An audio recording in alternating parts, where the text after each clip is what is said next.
Before we begin this story, I would like to deliver the good news that I have recently ordered a microphone, so I will be able to do more dramatic readings with hopefully better quality. Now, if you hear any weird sounds right now, it's because A, I have a fan going because it's like 80 at night right now, and B, I live next to an athletic complex, so just bear with me. But tonight I'm going to be doing a dramatic reading of an interesting creepypasta. In fact, this pasta is the Willy Wonka Beta Tape, seeing as how Gene Wilder, famous for being Willy Wonka, recently passed away. I suddenly thought of this creepypasta. But anyway, here is the story. I had heard of many stories and rumors that there was a secret hidden story behind the Willy Wonka story, but I had never really believed them. I thought of them as to deliver the good news that I have recently ordered a microphone, so I will be able to do more dramatic readings with hopefully better quality. Now, if you hear any weird sounds right now, it's because A, I have a fan going because it's like 80 at night right now, and B, I live next to an athletic complex, so just bear with me. But tonight I'm going to be doing a dramatic reading of an interesting creepypasta. In fact, this pasta is the Willy Wonka Beta Tape, seeing as how Gene Wilder, famous for being Willy Wonka, recently passed away. I suddenly thought of this creepypasta. But anyway, here is the story. I had heard of many stories and rumors that there was a secret hidden story behind the Willy Wonka story, but I had never really believed them. I thought of them as nothing more than mere jokes and or fan fiction. You know how people like to take things that are normally thought to be happy and whimsical, like Charlie and the Chocolate Factory, and label Wonka as a pedophile or some shit like that? I never took anything like that seriously and just thought them to be things people with active, albeit creative minds have come up with. To me, the Willy Wonka story was nothing more than a happy and innocent story made for children to enjoy, at least. That's what I thought, until the day I decided I would actually find a way to find out for myself. I decided to mail someone who was once equated with Doll. I was told not to give anything about this person away, just to see if any of this was true. Considering nearly everyone had said something about this story, obviously having some sort of subtext about it, I thought I would check to be sure. I was told in the mail, and I quote, "You seem interested in this subject. Many people prefer to speculate, but you are the first one who seemed genuinely curious. Seeing as you want to know as much as you do, I will send you a tape in the mail. Check it within a week." It was a couple days or so later when the tape finally arrived.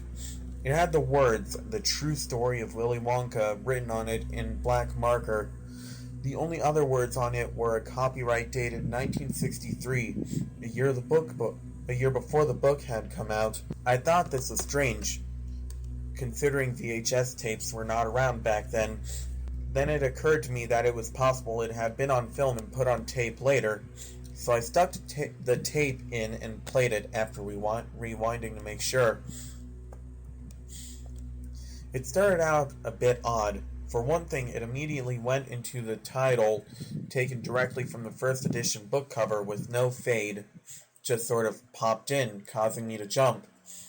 What also made me jump was what came after that, the delayed yet abrupt appearance of the music, which was loud and sounded like some fast, angry jazz music. Anyway, went on to the credits and showed names I had never seen before. The only names I was able to recognize were Doll's, Patricia Neal's, and some guy named John Black. It kept looping back to the name of the animation checker about 15 times. I genuinely thought there was something wrong with the tape. Right as I went to take it out, it popped immediately into the outside of the house of the buckets with the camera zooming in. The art style was really weird.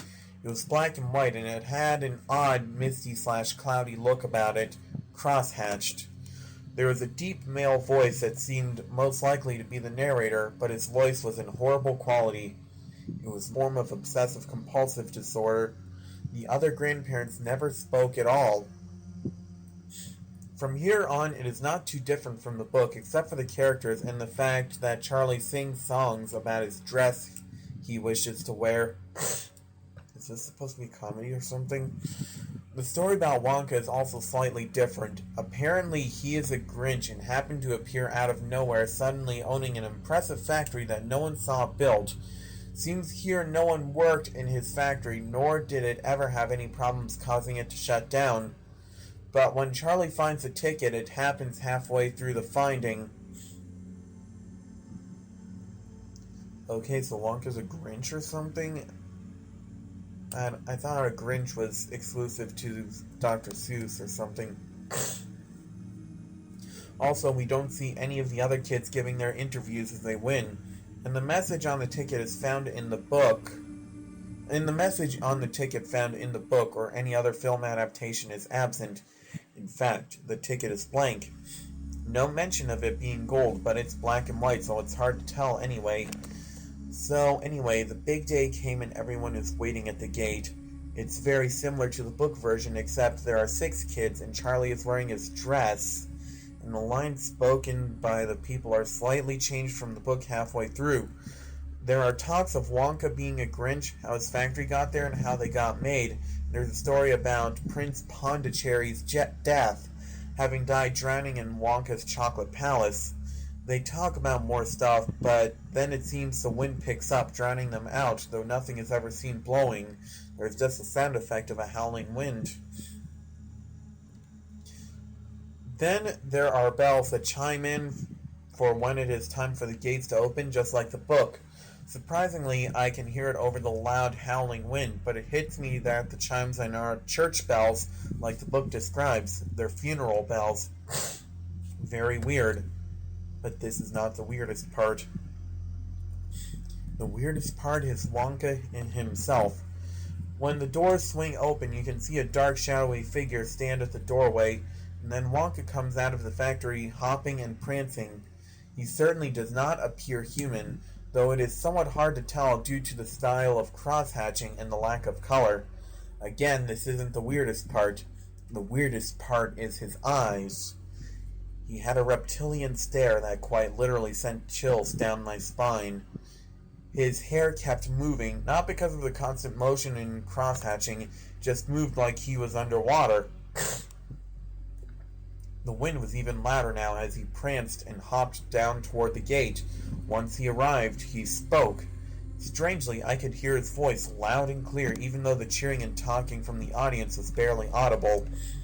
His voice is high, like explained in the book, but not the kind of high voice I expected. He sounded like Michael Jackson speaking seductively. So, like Johnny Depp, Willy Wonka. As normal, the kids had to show him their tickets, which he stuck down his pants. Then they walked inside. It wasn't that different from the book from here on, except for when they started down the hallways, which looked like demented Tim Burton-style artwork. They kept getting more narrow and kept sloping down more and more the further they went. They also seemed to twist more as they entered each new hallway. The weird part is that there is no dialogue here except a line from Veruca about needing to use the loo, which her father tells her probably won't happen until the end of the tour. There is also a slow rising of the howling winds from earlier. I found it strange that such a thing would appear inside the factory. They entered an even more twisted and looped-looking hallway with funeral bells chiming once again. The odd thing is that the art style once they entered this room has changed completely. While remaining cross-hatched and wavery animated, it now fully looked like something Tim Burton might draw. The narrator from earlier also returned, but he was somewhat clearer. I could tell it was the same voice clip from earlier as I recognized a few of the same inflections.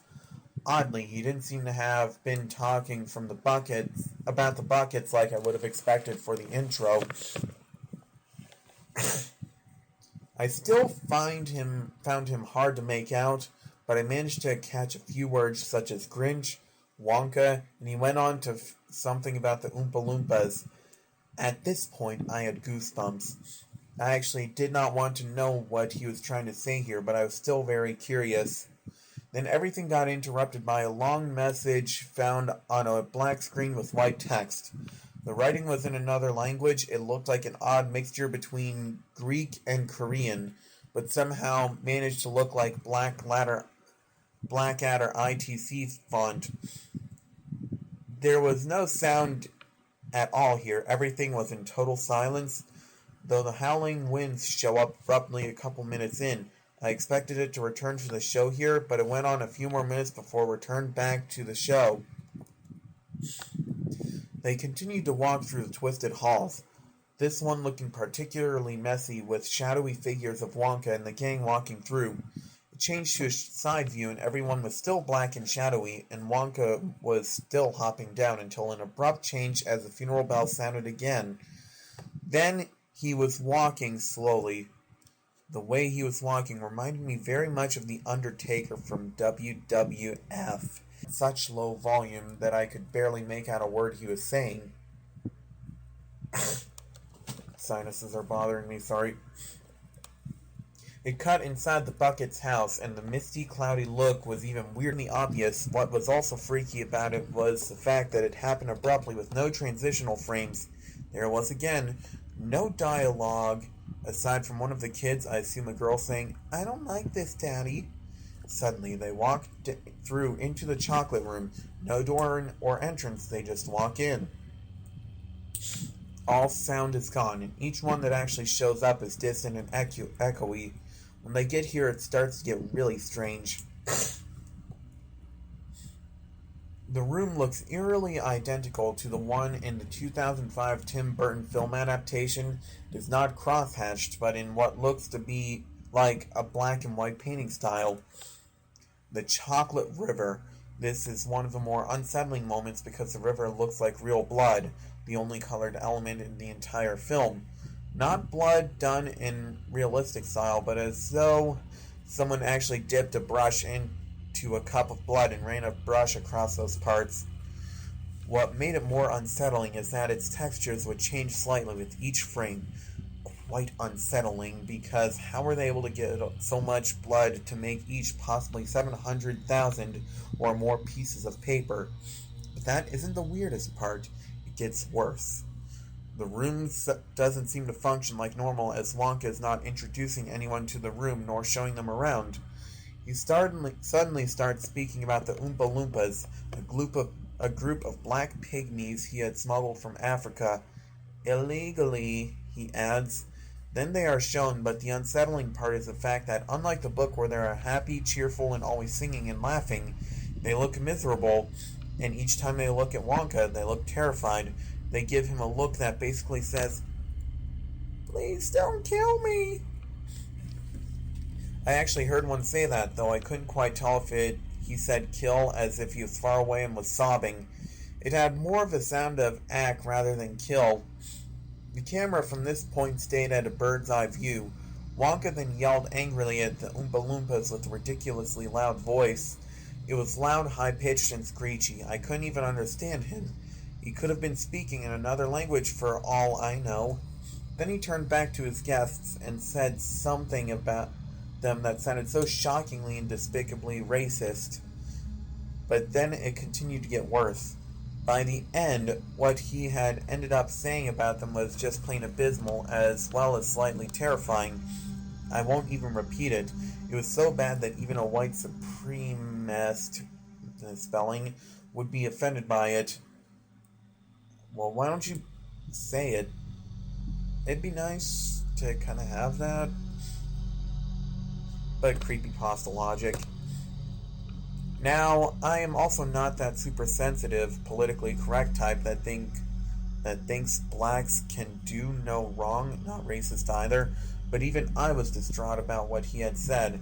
The Salts were revealed to be racists, not surprisingly, but even they were offended.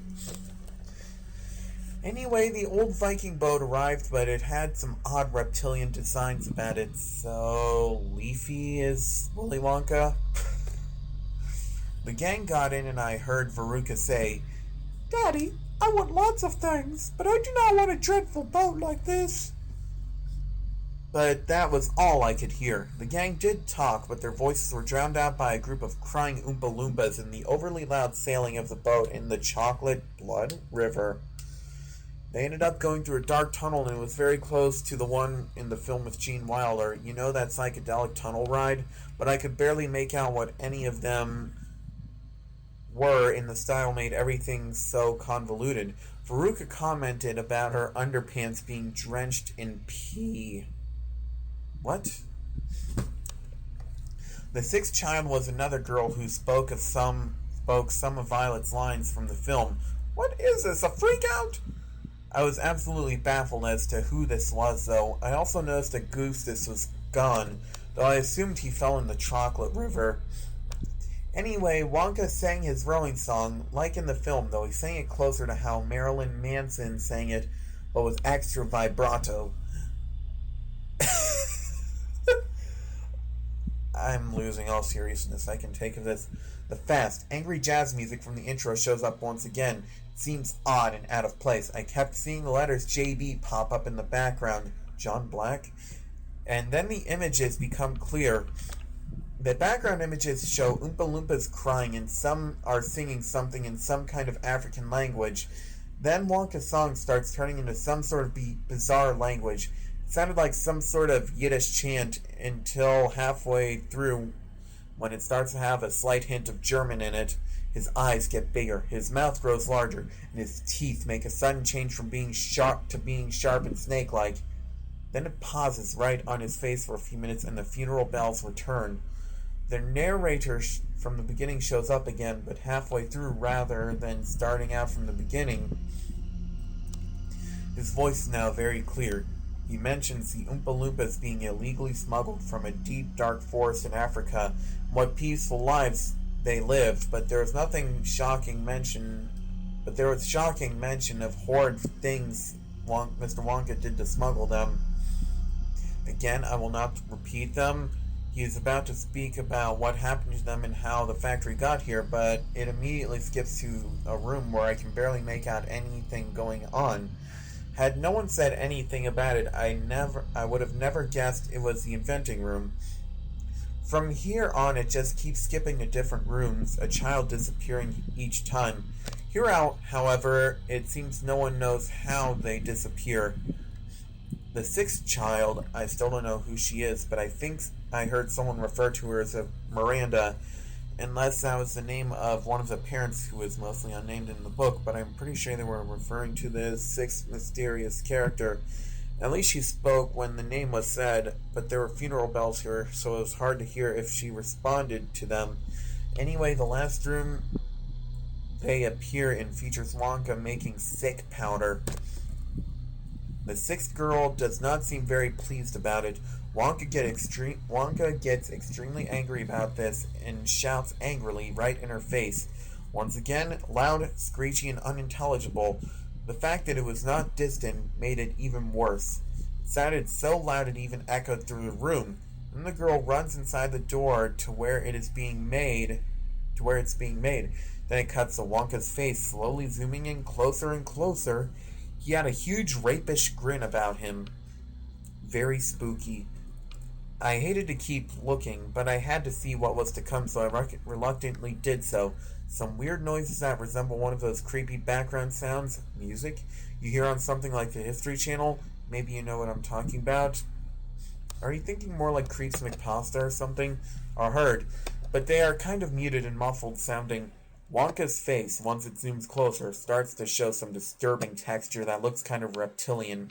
It appears his eyes are slowly getting wider, his pupils slowly morph into slits, and his teeth once again become sharp and snake-like. Then everything goes silent as a black screen with white text appears once again, looking, as last time, half Greek and half Korean. Then Wonka begins to shout something in what sounded like Yiddish. It was clearly a different chant than last time, Then it showed hints of German in it, albeit more so than last time. The text then flickered to an English translation, but it happened way too fast. Too fast for me to stop and read it. You could have rewound it? I don't know. Then it went back to where it was, and it was a still picture of the group standing around the room with nothing but funeral bells being heard. It lasted a few minutes, and then it started to go in motion again once the funeral bells sounded. I then heard someone shout, "Miranda!" So this is her name. Anyway, these two ran off into the room as Wonka stared down at Charlie. Honestly, I'd practically forgotten he was here because he was barely shown throughout the whole thing. In fact, Violet and this mysterious Miranda girl were shown the most. I almost felt like Mike and Violet were not even in this one, considering their names were ever spoken. I had also forgotten that he was in a dress. I probably thought it was Violet or something. I heard him speak again and remembered he was gay/highly effeminate. Wonka went on telling him he won, but instead of taking him directly through the great glass elevator or whatever, he told him to wait a minute. He then hopped off into another room. He found every one of the other kids in here except for Miranda. He said something that I did not quite understand. It was English, but it had a rather convoluted meaning. Why don't you just write it down anyway? The children lying down on the floor could be heard crying and moaning, similar to the Oompa Loompas. The parents could not be seen anywhere. He turned on the radio and slowly began to strip. What?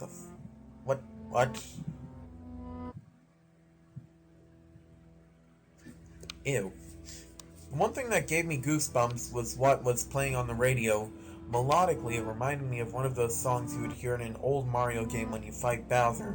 Despite it being in that typical style you often heard in the early 60s, such as the Beatles and the Monkees, but it was one singer only. It also sounded as though the keyboardist did not know exactly how to play it right, but that wasn't the weirdest part. The weirdest part is this. Now it sounded distorted and like an old radio, like it was from the 60s, and it was more in the background, so it was a little hard to hear, also because it wasn't super loud. Anyway, I couldn't pick up the exact lyrics, but I did hear him mention some freaky shit that would happen to a bunch of different people by 2014. It was like a bunch of random names being spurted out, but he obviously seemed to know who they were. What they were going to have happen to them is too horrible to mention. I don't even remember half of them. It took a second for me to sink back into the video as my mind drifted away, absolutely stunned by the music.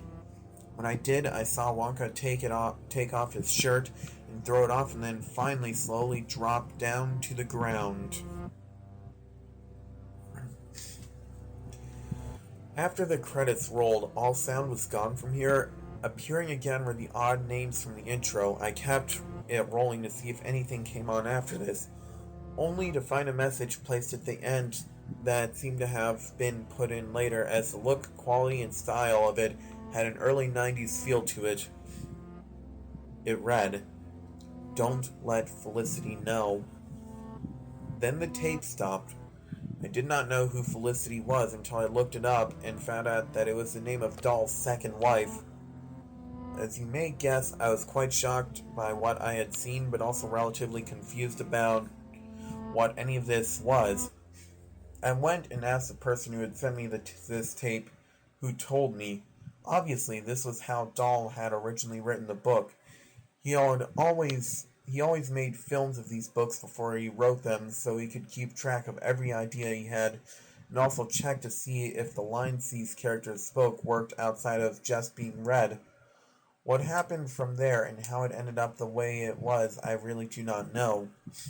I did not know him long enough, but I started to question the man after I got a hold of this tape. I then asked if this person wanted the tape, but they refused and seemed glad to get rid of it. Though they did not want it to be gone forever, they still wanted the proof and information to stick around. Ever since I saw this tape, I had been looking around to see if I could get any information on it anywhere, and so far I cannot seem to find anything.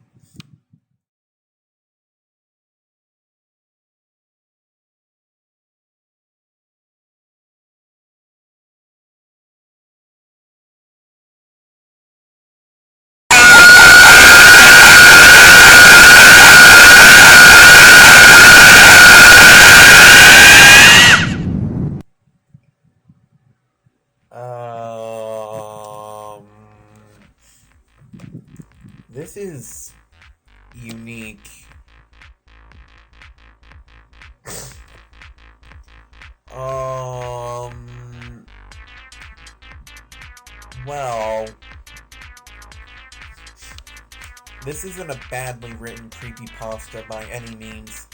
Certainly not a shit pasta, as Mudahar from Some Ordinary Gamers would say. But will this ever be pasta of the month? I don't think so. I cannot say that this would qualify enough for being like a grade A pasta. I would say at most this would be like a B or C plus. There were a couple grammatical errors, and there were a few I can't mention such and such and such. But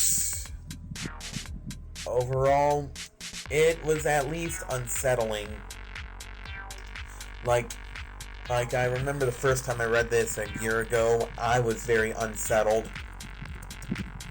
In fact, I'm actually going to go Google the Willy Wonka Beta Tape to see what shows up. And it's literally just a creepypasta. Here's something from Tumblr.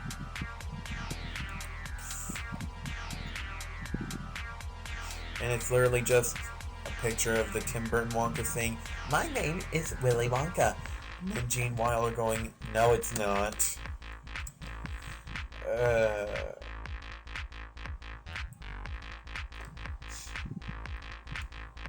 So that's literally about it. Anything I look up about this, it comes up to the creepypasta. So I'm gonna have to say that this is probably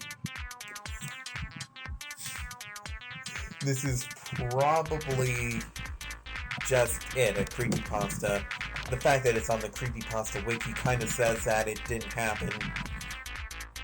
But it's still unsettling enough to qualify as creepy. But if you liked what this story was about, please like, comment, and subscribe. Please support the Dead Filmmakers Society. Because the reason why I monetized my channel was because we put so much work in this, and I want my friends to have some sort of compensation by it. I know I'm kind of sounding greedy right now, but I am working on getting better equipment. I recently ordered a microphone, Sony Movie Studio, and something else. But nothing related to this, the third thing I remember, but the whole order costs like 28 something or other, so I'm getting a good deal. I look forward to using better equipment, and I'll see you on the flip side.